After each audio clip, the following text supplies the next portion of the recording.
Pangarap ko sana makasali man lang sa wish ko lang.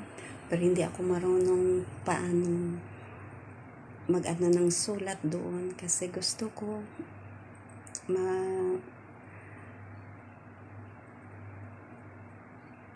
maano yung kasaysayan ko sa buhay na ma gusto ko na maano yung damdamin ko, yung saloobin ko, yung mapadala ko ba sa wish ko lang. Yan talagang pangarap ko. Matagal ko nang pinapangarap na makapadala ng sulat sa wish ko lang. Sana may makakita nito. Wish ko lang. Sana mapansin ninyo ako at makita ninyo ang video ko. Wish ko lang. Ayan po. Isa na po akong content creator.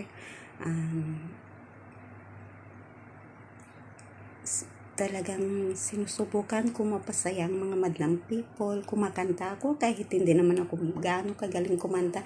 Sabi nila, okay lang yan kahit hindi ka naman daw magaling kumanta kasi hindi naman to pang contesto. Ito lang yung nasa loobin mo, yung ano bang ipapakita mo, ano bang kinokontent mo. Yun naman ang sabi nila.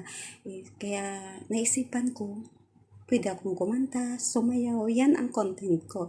Singing and dancing na lang. Kasi parang pakiramdam ko, masaya ako sa pagiging isang content creator. Kahit hindi naman magaling ang boses ko, masaya po ako na sobrang saya po ako na kumakanta ako dito sa Facebook ko.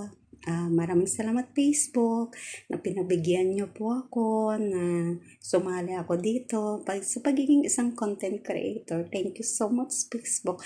Alam ko minahal mo ako sa simula-simula. Nandyan po kayo Facebook. Thank you so much dahil 3 gabi lang po na start authentication ako ni Facebook kasi proud siya sa boses ko kaya tinuloy-tuloy ko na lang ang pagiging isang magaling na umaawit. Biro lang yan. Biro ko lang mo yan, hindi naman ako magaling. Hindi nga maganda ang boses ko, pero okay lang yun. At importante, napasaya ko kayo. Yan, thank you so much, madlang people.